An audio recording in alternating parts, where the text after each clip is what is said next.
There we go. Boom. So I'm here today. Come on, Mr. Peter Knowles. How are you doing, mate? Yeah, good yourself? I am very good. Do you watch the F1 on the weekend? No, no, I was running. Shot. So Well, got to get it done. introduce yourself to the people. Who is Peter Knowles? I recently set the record for the longest and furthest distance ever ran by a British teenager. So, yeah, I run. Apart from that, do a few other various things, but running's here what we're talking about today. And yeah, What other things you do apart from running? What keeps you busy when you're recovering? family, friends, piano, traveling, a few things. Piano. Gym. You Yeah, a play? bit piano. Do you done your grades? No, no, just me on my own having a little fun. Yeah, sick. So you mentioned there you're the youngest person to say it again, youngest person to. In September, I set the record for the youngest person in the UK to run 100 kilometers in one day last year. And Oh, then since then, I've done various different things 60 kilometers on Christmas Day. I did a 55-kilometer mountain ultra marathon in Portugal. I did three ultra marathons in 3 weekends in a row. I did Ultra Trail de Moral, which is a 120-kilometer mountain race in Portugal, where I became the youngest ever finisher of the race and set the record for the furthest and longest distance ever ran by a British teenager. And then since then, I've done three marathons. And I'm 18. yeah, I was gonna say, and that you're saying teenager, but it's like people who usually lads who are your age are like boozing every weekend, Yeah. party. So what has led you down to pushing yourself down these unbelievable roads rather than in the pub watching the football? I suppose if you look at your life and you think where you want to go and where you don't want to go, then all of a sudden it becomes very clear what you need to do and what you don't need to do. I want to be financially free. I want to be able to spend time with people I love. I want to be able to do the things I will love to.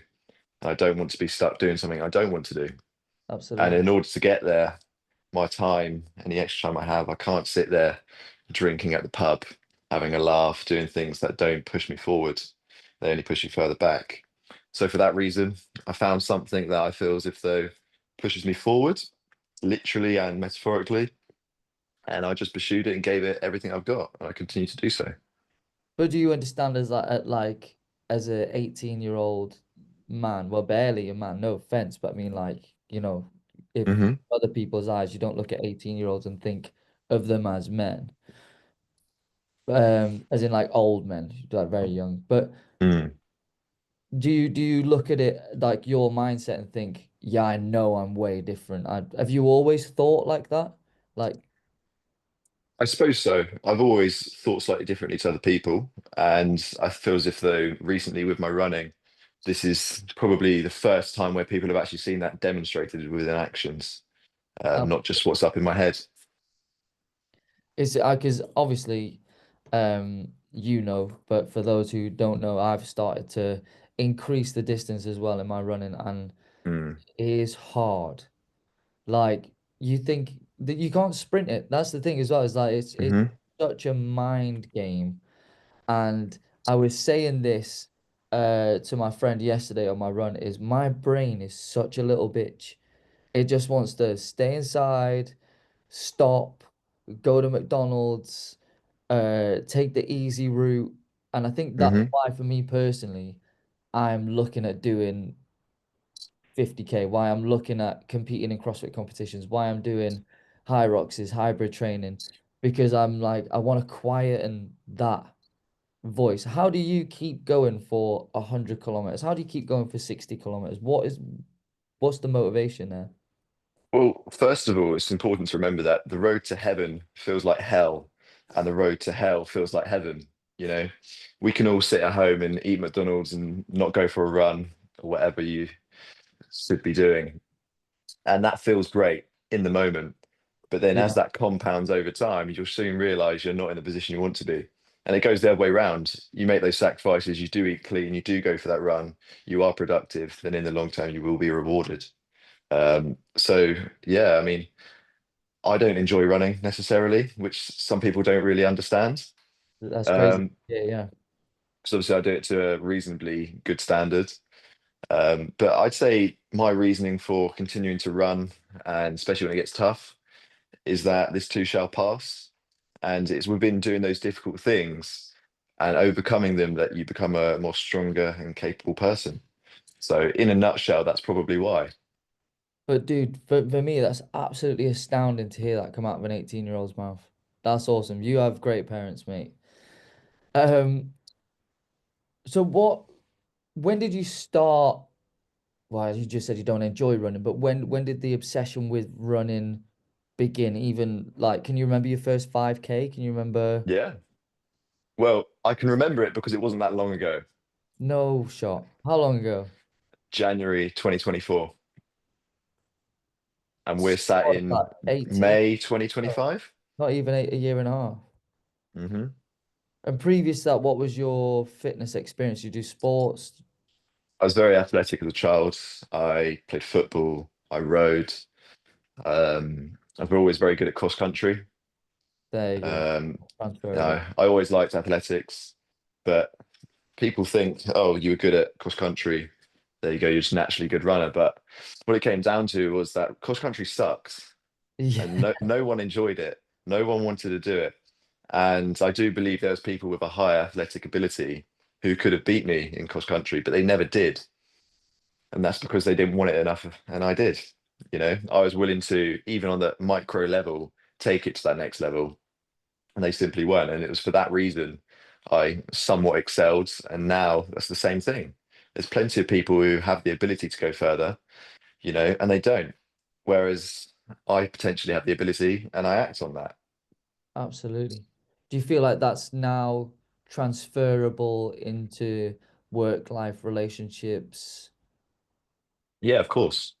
The whole mindset of when things are difficult, not giving in, not quitting, not buckling, and like I say, going further, that's 100% transferable. You may be in a relationship and you're going through a rocky patch, things aren't going good. Do you just walk out and take the easy road and just call it quits? Or do you actually go further, invest that time, effort, and energy into making things work or finding a better solution? It's the same thing in the workplace. You're having a tough time. We all know, we all go through that. Things aren't going right. And it's the same thing. Do you quit? You're going to be a little bitch? Sorry. Do you You, quit? you're free, There we free. go. Do you On it. quit and be a little bitch, or do you keep going and get through it? And then on the other side of that, it's going to be so monumentally better for you, and no one likes to quit, and no one likes what comes from it. No, although I did used to use that as an excuse when I also had incredibly bad lifestyle habits. I was like, Hmm. no one, my mum didn't raise a quitter when I really should have been quitting those incredibly bad decisions that I was making. Yeah. Well, with time, you sort of can, it's the yin and yang, you balance it out, you Yeah. know. Oh no, I'm a saint now. Um, Yeah. so let's go for a bit of consumer advice, right? So if someone's watching this, let's say they run 5K or 10Ks and they want to, which if you're the person sitting at home who does run those Mm. distances, that's awesome, keep going. But if that they're now looking like, oh, how would they get into starting to push the distance? Like, what would rather than it just be as simple as run further, like, Mm. what actionable steps could they take to then push their runs further on? I think the first thing you need to do is have a reason for why you're doing it, because pushing that distance further isn't necessarily going to come easy. It's going to be difficult, it's going to be challenging, and there's going to be times when, like you say, you don't want to go further. So you need to have a strong reason and strong will to do it, so that when it gets tough, you are persistent, you keep going. And then in terms of real actionable steps, run very slow. And within doing that, you'll be able to run further. Apart from that, I'm not a trained PT. Anything I know of running is anything I've seen online and anything I've learnt myself. So I'm probably not an expert. I may be able to run fast, so I can only give what I know to be true and work for myself. So run slow to run far, take it steady, take rest days. Um, just by turning up, you're doing more than the person who's not. To take your wins where you can, and yeah, just enjoy it or So don't. you don't have a run coach? Nope, Jeez, nope. all off your own back. So where do you find Yeah, your information then? Where have you learned stuff just from? online, just online, whether it be YouTube. Um, it sounds really bad, but social media. I Yeah, think with anything, whether it be running or whatever information you receive online, it's about taking it in and then deciding what works for you and what doesn't. So many people are trying to push their ideas of what's right, and that's not necessarily the case. It may just be that it's what works for them. And the same with what I say. This may not work for you. It worked for me, but it might not work for you. So take what I say, pick the bits you like and the bits you don't like, and then do what you will with the information. for sure, for sure. We're all different, aren't we? So certain Mm. going to work for certain people. When it comes to social media, I always look to see the reason for the content. Hmm. Like if they're selling something behind the Yeah. product, then 9 times out of 10 it's going to be biased, which is why I try and keep my opinion off socials and I just keep it fact based. And Yeah. most people know that I'm an online coach, so if you need online coaching, then I'm gonna be there. But I'm not a hard seller, Mm. you know what I mean? Yeah. Um, I just find it really, really cringy. And people get much better results when they make the decision as well. So there's no point Hmm. throwing it down people's faces. Um, Yeah. so what does your recovery look like? Because surely if you're prepping for, so what's your next run? What's your next run? So my next run that I have scheduled, what I'm trying to put together at the moment is 24 hours running around an athletics track to hopefully obtain the 100-mile distance, which is about 160 kilometers, to become the youngest Brit ever to run 100 miles. That's very funny because of what I told you before we started doing Yeah. that. Before I started the call. So 24 hours to run 100 miles. Hmm. That's insane. So 100. Round a track. So, oh my God.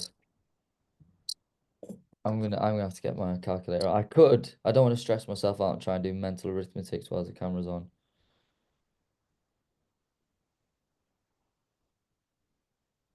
Wait. How many laps is that?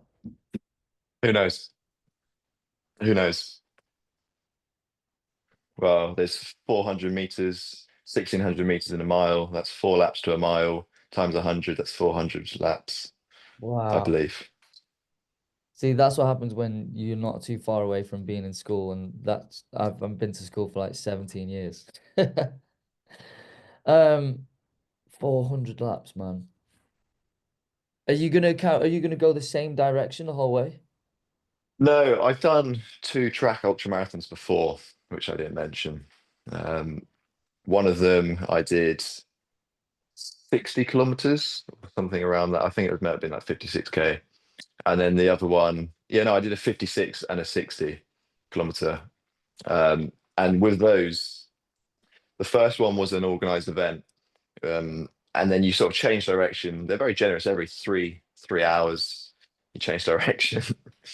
Um, yeah, I suppose it's a change of scenery, potentially to avoid injury. It's quite convenient because it helps to prevent the wearing down of your shoes on one side. So they're very Yeah. generous.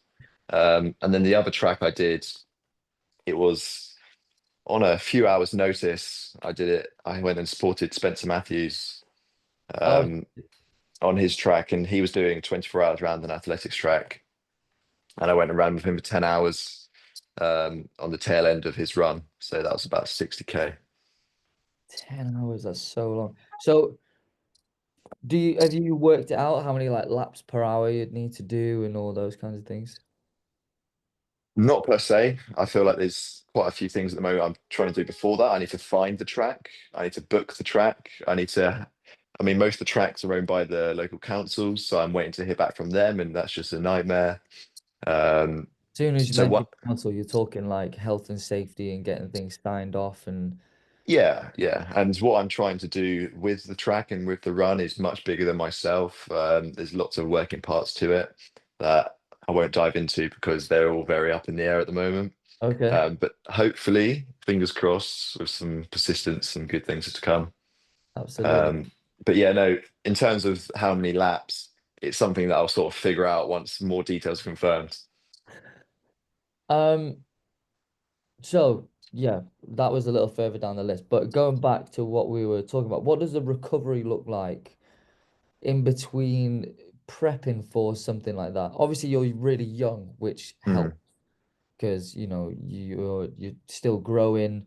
Um, so your recovery is going to be a lot. Like if I was to do that, I'd probably need a week of being in bed just to be able to prep mm. again. But so what do you have a recovery plan or do you just rest when you feel like it? Or It's very much by feel.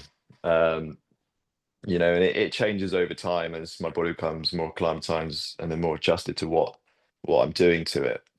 But I remember originally I'd do a half marathon and it would be genuinely trying to walk was the priority in terms of recovery. Um, feeling that today? yeah. And then you sort of adjust it as you go. I mean, there were times where I'd think, okay, I'm going to sit on the sofa the day after and rest. But then you learn that actually you need sort of active recovery and to get the legs moving. Otherwise, it's going to be a whole world of shit for you. Yeah. Whereas nowadays, body's adjusted and things are a lot different to where they were a year ago. And it depends on what kind of run I'm doing, to be honest. If I'm doing anything under sort of 25, 30 kilometers, I could run the next day and I will, and it'll be okay. If I do a marathon, it may be that, okay, I need a day or two just to chill. Um, and then when I sort of get up into the distance of over 100K, I've noticed that likely you're doing some damage and you just focus on trying to walk to the fridge for a few Yeah. days. So I can imagine your Achilles is an absolute bit. the only issues I have per se, aside from my legs feeling like pretzels or like breadsticks, is I've had a bit of a dodgy ankle, so that can be temperamental. But yeah, it's all fun. It all Absolutely. adds to the challenge. Um, so here's an interesting question. What does your nutrition look like around big runs? Day to day, I eat very clean. If it doesn't come from an animal or grow in the ground, I don't really touch it or try not to. Particularly when I'm at home and I have that convenience of being able to do so. It's a lot more difficult when you're out and about, and I'll just try and do my best. So it's just very clean, high protein, um, lots of fat, good fat, lots of carbs. And then when I'm racing, it's again lots of food, um, but it's with products that have as few like unnatural ingredients as possible. So I use Protein Rebel maple syrup gels. They're very good. I use Sturka rice bars and I use Tailwind in my water. And aside from that, I don't really, that's basically what I use for my runs. Nice. Because I just hammer those gels, but the Yeah. consistency of them are horrendous. Get on Protein Rebel ones. They're good. I'm not an ambassador for them, but if they want to Oh, start yeah. paying me, we can Not work something out. bad. Yeah, you'll have to send me that list of the Yeah, I things. will do. Um, so for your 24 hours, and I Mm. know a little bit of the answer to this, 'cause obviously I've watched your updates on Instagram, which is another thing I want to dive into after is your social media. So what does the prep look like in having the thought in your mind that you're going to run for 24 hours non-stop? How do you prepare for that? I suppose there's two aspects. It's physically and mentally. Um, Both are very important. I think physically, I have that ability there, or I feel as if though I have that ability there. the Portugal run where I set that record. That was 29 hours. Um, so in terms of longevity, staying on my feet, I have it there. The only difference was that run had 24,000 feet of elevation gain. So this could So be a walk in a park. yeah. So I mean, Mount Everest is 29,030 feet, or 24,000 feet is the equivalent of climbing up and down um, the Eiffel Tower 25 times. So that was 120 kilometers with 24,000 feet of elevation gain over 29 hours. So in terms of staying awake, staying up and keep moving, I've got it there. However, within that time, there wasn't as much distance covered as there will be hopefully on the track. So I suppose it's getting used to that. And like I say, I've done some things that are sort of relatively up there in terms of training wise, marathons, ultra marathons. So I feel like I have that physically, just a little bit more prep. But then there's the mental side of things. Um, and like I say, in terms of when people start out and they want to move up the distance, you need to have that reason to go further. You need to have that will because there is nothing easy about running for 24 hours or trying to do anything as extreme as that. Um, Absolutely. yeah, No. you've got to be able to, when things get tough mentally, go to whatever place you need to go to get it done, and you need to have a strong will and a strong reason to do so. Because when you feel like your body's going to break, are you going to go further or are you going to stop? And that's the question that you need to have answered before you go into it. And I guess that leads me into the social media. Is it something that you're gonna start vlogging these things? I know you've done a little bit um I know you do you have a friend on a bike or something who was going with Yeah, you? yeah, That's my good like friend Jonah.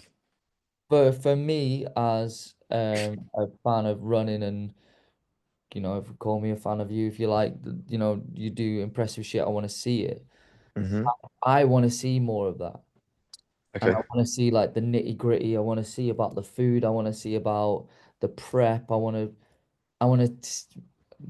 as masochistic, is that the word as it sounds? I want to see you in that place that you just talked about when you got to get through the wall and the Hmm. barbed wire.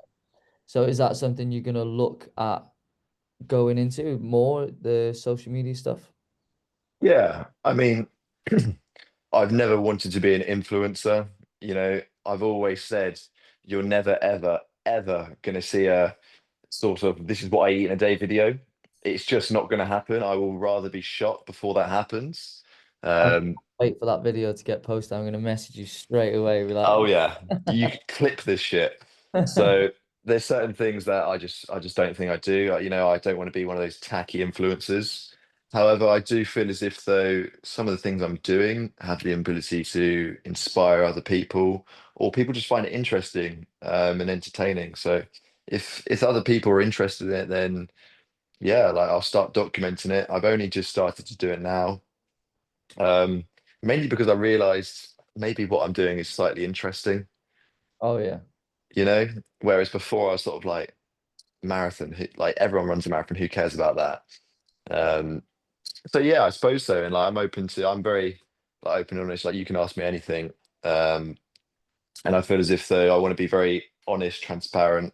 There's too many people out there who are trying to hold a facade um, and don't practice what they preach. If I'm saying I'm going to do something to the best of my ability, I'll go do that, and I'll try and document that in as much detail as possible. I think a lot of people will want to watch it. Do you watch the? I always forget his name. He's an ultra marathon runner. His first name's Andy. He's American. Andy Glaze, Yes, I yeah, love he watching. commented on my TikTok the other day. Great guy. Oh, shot! Did he really? Yeah, That's a huge win.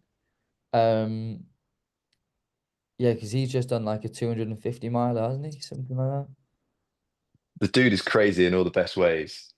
Yeah, he did like some, yeah, like he'll do something like, okay, he's got a 200-mile race, and the race is like 100 miles away. So he'll run the 100 miles to the race and then do the race.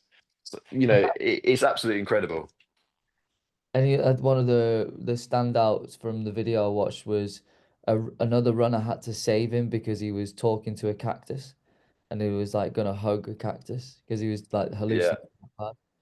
Yeah, I mean, I haven't had hallucinations per se yet, but from my understanding, when you are up for that long period of time and you're out there in environments that you wouldn't necessarily find yourself in, you've been out for 3 days and you're in the middle of a desert, you're gonna start seeing things.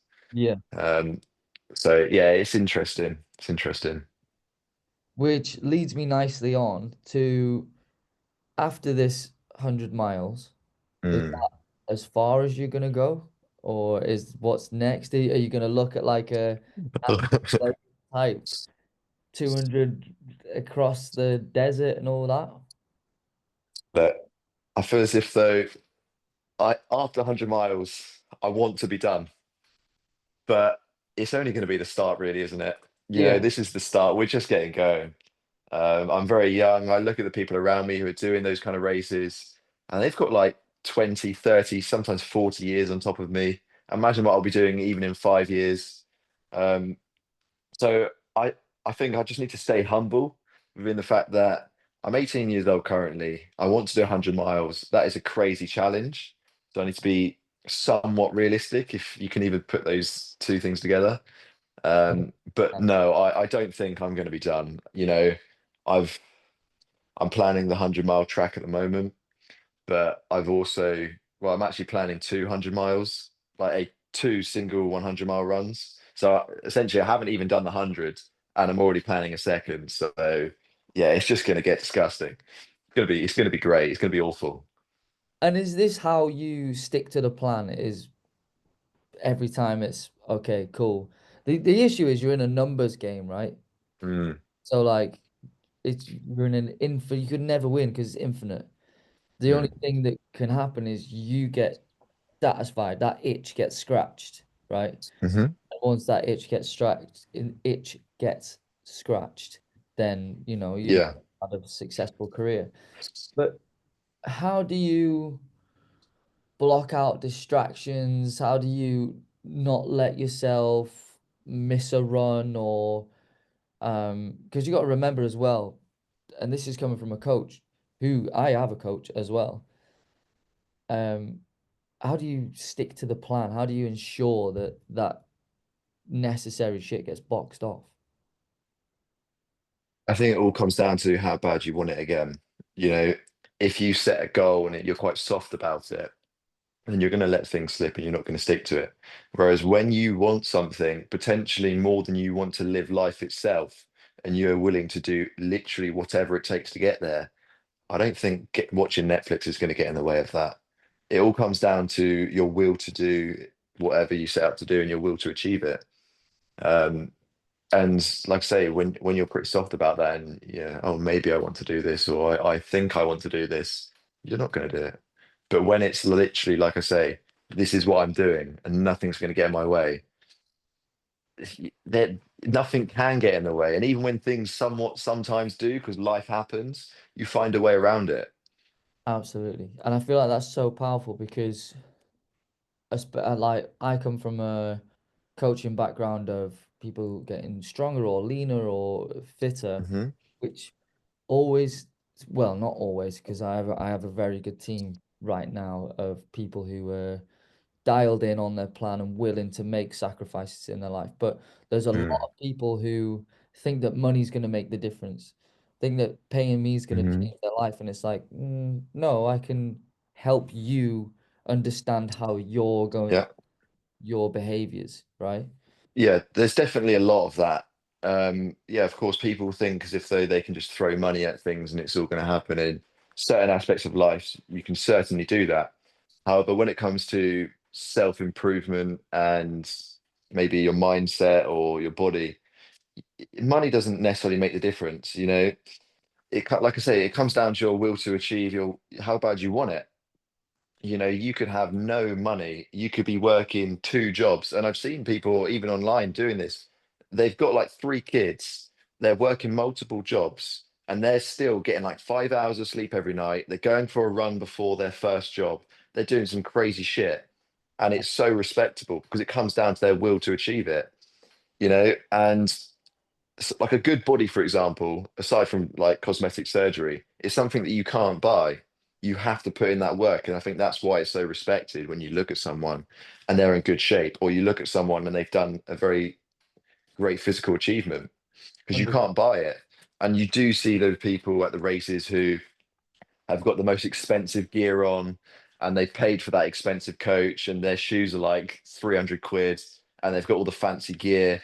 And I'll still beat them in my swimming shorts, like having woke up 20 minutes ago, and they're sat there filming there. This is what I eat in a day. This is me having my honey bagel, got some of my banana slices on it. And then, oh, this is how I carb loaded 4 weeks before it. And I'll still beat you every time for the most part, you know.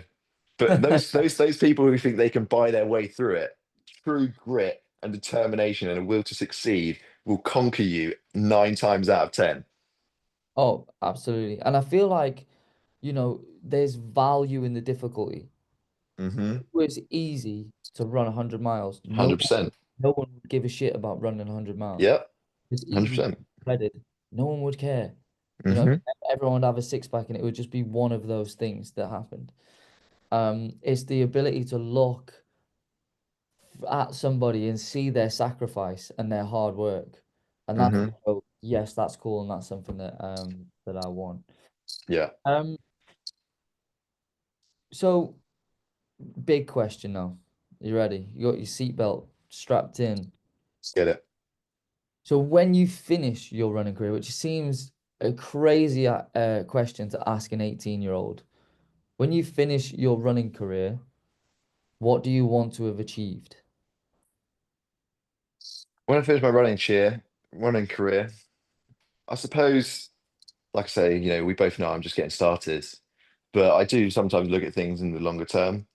And I feel as if though, if I've done my best, um, and if I continually strive for more and strive to better myself as a person, and I come out of it a more capable, well-developed, and better person, I think that's all I could ask for. On top of that, if I can inspire a few people along the way, as cheesy as that may sound, if some people say to me, look, I started running because of you, or I went further because of you, then that'd be great. I suppose there's lots of different aspects to it, but as long as what I've done has had positive impacts on myself or other people, I suppose that'd be great. And then as time goes on, I think I'll get a clearer idea. Absolutely. We'll have to wait for Peter's Ultra Run Club, and you'll just have like Yeah. a bunch of you guys flying around. Is there any like specific? Because obviously you got David Goggins. He did that 100 miler, didn't he? I can't remember the. He was trying to, well, he searched up the hardest races in the world to raise money for a foundation for fallen soldiers, and he wanted to do Badwater 135, which is a 135-mile race through the hottest place on earth, Badwater. And then to do that, he had to qualify by running 100 miles, which he did around a 1 mile track. And 70 miles in, he shit up his back, pissed blood, and was fucked.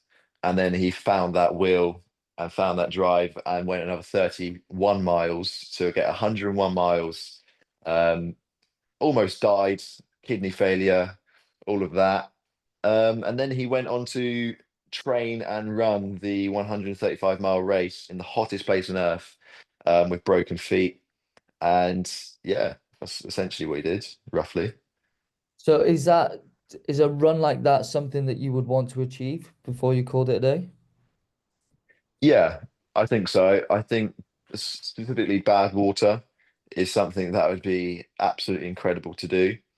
And seeing some of the people who've done it, I know there was an 18-year-old girl, I think she's American, who did it. And Wow. it's somewhat seeing people who, in many aspects, aren't different to you in terms of she's someone my age. It makes you think that actually you could achieve that. Because sometimes when you look up and you see all these incredible things, such as 100 kilometers, marathon, 50K, 100 miles, Badwater, whatever it is, you think it's so unattainable and unachievable. Whereas sometimes either seeing someone that's done it and then you think, oh, maybe I can do it as a bit of comparison, or just dreaming you actually can achieve it if you put the work in. So potentially bad water, but there's lots to come before that. Getting that 100-mile distance is something that I never thought of doing. But then I saw other people do it and it made it more reasonable, Yeah, for you know? sure. Because So yeah, the brain doesn't know the difference between reality and what you tell it. yeah. So Mm, you'd be like, oh, 100 miles is there's no fucking way anyone. And then you're like, what do you mean? There's 100-mile races. There's hundreds of people doing it. You're like, wait, well maybe I could be one of those. yeah. Yeah, yeah. Yeah. That is something Yeah. that so this right here was one of Hmm. my, or probably the biggest mental achievement that I had. I lost that fight actually. It was my first boxing fight. Mm, I always say that it was probably the best thing to ever happen because my battle was having a 6 month training camp and getting in the ring. That mm, because there was so much doubt and I was gonna get my head punched in and sparring week in yeah. out and the difference between having a running and fighting is obviously that was over in 3 rounds of 2 minutes, whereas Mm, your run is going to be 24 hours. So I think I'd probably rather do that again than run for 24 hours right now. yeah. But again, it's one of those things where I'd built it up so much in my head, Hmm. and it wasn't until I know unlicensed boxing is sort of frowned upon, but it wasn't until I saw the kind of people who were fighting in the unlicensed scene, I thought Mm, they're doing it. I can bloody do it. You know what I mean? yeah. And Yeah. yeah, I did get shit on though. So if the people who organized it are watching, I know, okay. It was my first fight and I ended up going in with a lad who'd had like 200, Hmm. about 8 kilos on me. So yeah, that was a fun experience for sure. 100%. I think a lot of the time it's the journey that matters, and the destination is just the icing on top. And if you can learn and better yourself through that journey and enjoy it, essentially, then more to you. And ultimately, it comes down to also who are you competing against? Obviously, literally, you're competing against a guy who's trying to blow your head off. But in some respects, when you're training for 6 months, you're Yeah. fighting against yourself, and it's Oh, that battle within. So if you can win that battle, then win or lose in the fight, ultimately, now I'm sure you come back thinking, like you say, that was one of the greatest achievements of your life, and you lost. So many people would think, well, what you want about? But yeah. like I say, it's the journey, not necessarily the destination. Oh, for sure. And I think character building wise, I think if Hmm. I'd have won, I wouldn't have had half of it. You know what I mean? Mm. It would have probably had a negative impact on my character. Yeah. The the being humbled in front of hundreds of people and all my friends was and giving my friends a chance to be there for me and like it was a really cool experience. I Yeah. did go to Thailand the next day though, and that was a huge mistake. Mm. No sleep and mild concussion. But Peter, if you could give one message to the running world, what would you give them? My message to the running world is to go further, even when it seems impossible. And I believe within doing so, you will better your life and have the ability to better the lives of those around you. And ultimately, what is your life purpose? Is it to sit around and do niche? Is it to go around and do something positive and actually have an impact on people around you and the world itself? It's been absolutely awesome to chat to you today, bro. Thank you so Pleasure. much for jumping on. It's a Hopefully, the pleasure. quality of this is all right. So we'll find Well, out. only time will tell. And if it isn't, then we'll just have to do it all again. Do it all again. Well, There I we go. definitely want to. We'll do another one when you finish your 100 miles, yeah? Sounds great. Sounds brilliant. All right, brother. Thank you very much. Appreciate it.